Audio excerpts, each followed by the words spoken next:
Professor سید سراج الدین اجمیری صاحب قبلہ، استاذ محترم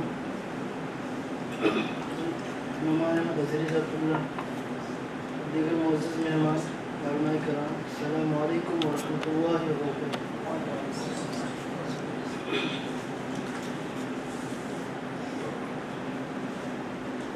میرا موضوع سخن ہے جوانی کیسے گزاریں۔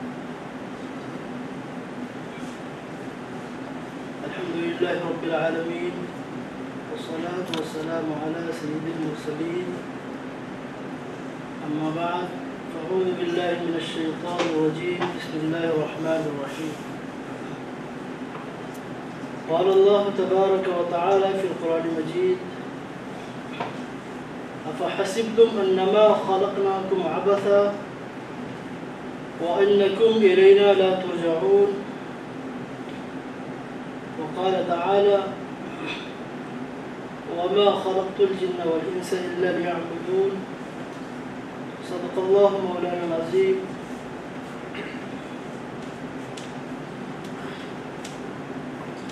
إن الله وملائكته يصلون على النبي يا أيها الذين آمنوا صلوا عليه وسلموا تسليما، اللهم صل على سيدنا شفينا حبيبنا نبينا مولانا عليه وسلم، صلوا عليه صلاة وسلام عليك يا رسول الله۔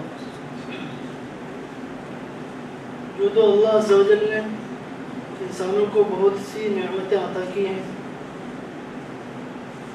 لیکن جوانی اللہ عز و جل کی عطا کردہ نعمتوں میں سے ایک عظیم نعمت ہے۔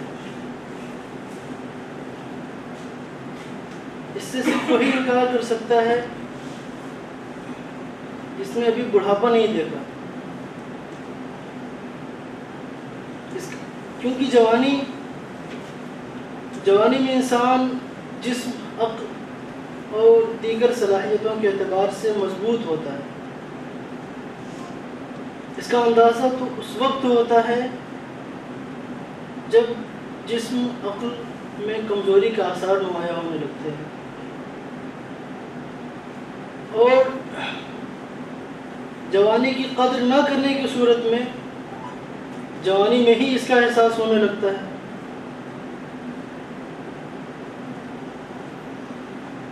ایک حدیث پاک ملاحظہ فرمائیں، حضرت عمرو بن میمون عودی رضی اللہ تعالیٰ عنہ سے مروی ہے، نبی کریم صلی اللہ تعالیٰ علیہ وسلم نے ایک شخص کو نصیحت کرتے ہوئے فرمایا: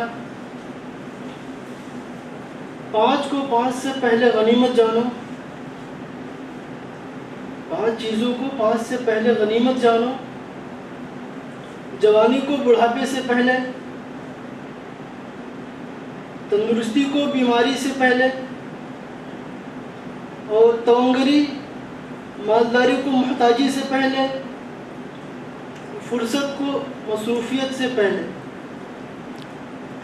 اور زندگی کو موت سے پہلے۔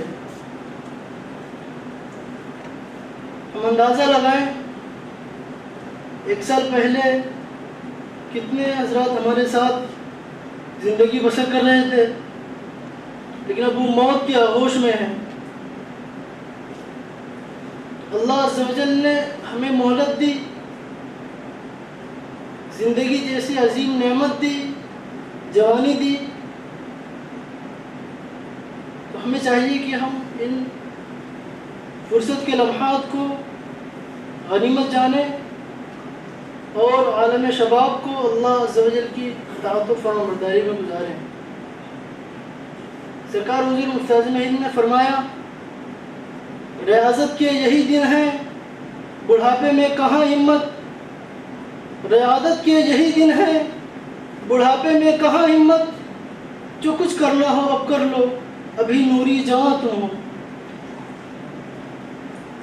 میں نے جن آیت کریمہ کی تلاوت کا شرف حاصل کیا،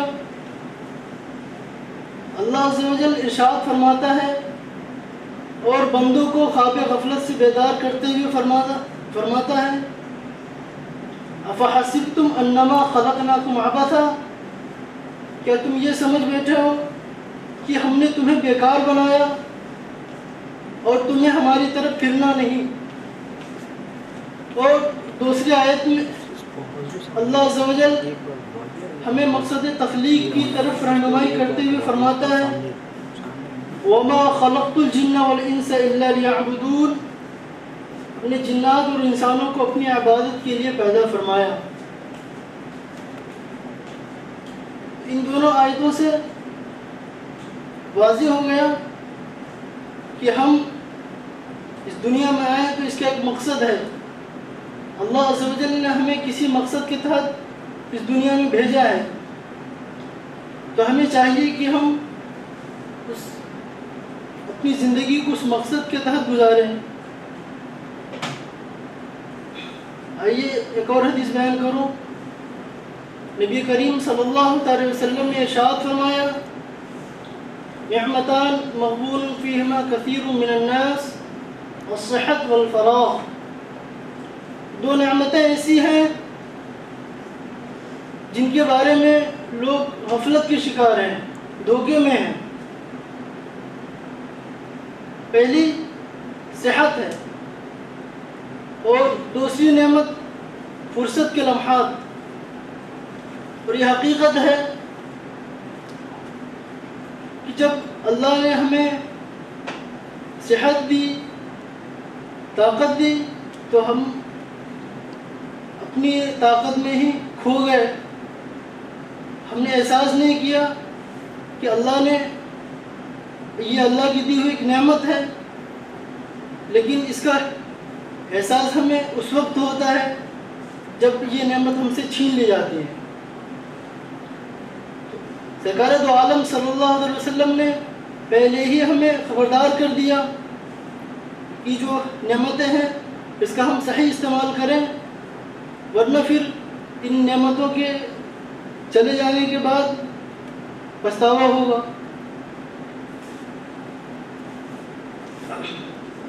ایک دوسری حدیث میں پیارے آقا صلی اللہ علیہ وسلم ارشاد فرماتے ہیں ان اللہ یحب الشاب التائب، بے شک اللہ توبہ کرنے والے نوجوان کو پسند فرماتا ہے۔ اس کی سب سے بڑی وجہ یہی ہے کہ جوان جب جوانی کی منزل میں ہوتا ہے،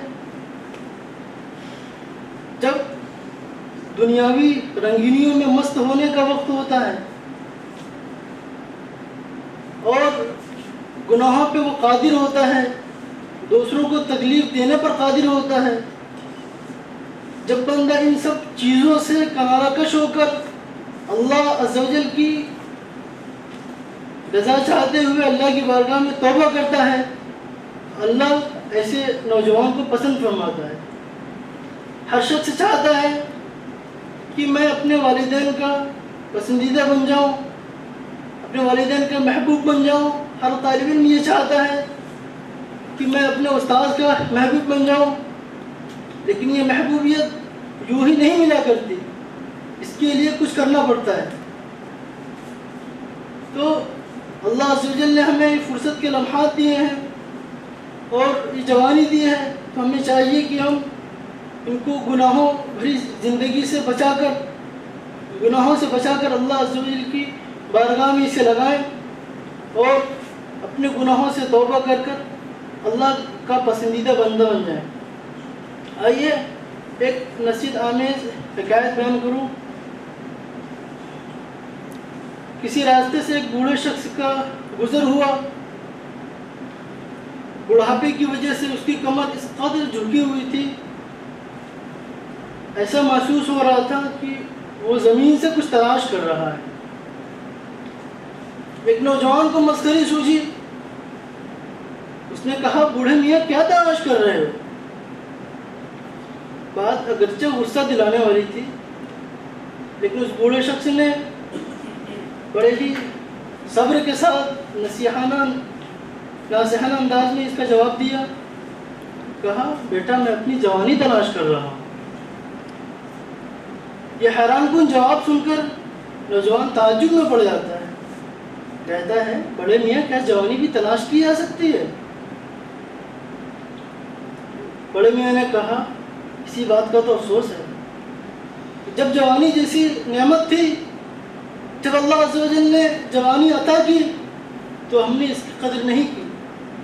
آج جب بڑھاپا آ گیا، آج جب اعضاء کمزور ہو گئے، کما حقہ عبادت کرنے سے ہم قاصر ہیں، تو اس کا احساس ہوتا ہے. تو یہ جواب نوجوان کے دل میں اثر کر جاتا ہے. پھر اس بوڑھے شخص نے نوجوان کو نصیحت کرتے ہوئے کہا، بیٹا تم ابھی جوان ہو، اللہ عز و جل نے تمہیں جوانی جیسی عظیم نعمت دی، تم اس کا صحیح استعمال کرو اور اللہ عز و جل کی عبادت میں اسے گزارو. علامہ اقبال نے نوجوانوں کے تعلق سے کیا ہی خوب فرمایا، تیرے صوفے ہیں افرنگی، تیرے قالین ہے ایرانی، لہو مجھ کو رلاتی ہے جوانوں کی تن آسانی. امارت کیا شکوہ خسروی بھی ہو تو کیا حاصل، نہ زور حیدری تجھ میں نہ استغنائے سلمانی. عقابی روح جب بیدار ہوتی ہے جوانوں میں، نظر آتی ہے ان کو اپنی منزل آسمانوں میں. نہیں تیرا نشیمن قصر سلطانی کے گنبد پر، تو شاہی ہے بس یہ رہ کر پہاڑوں کی چٹانوں پر. استغفر اللہ رب العالمین.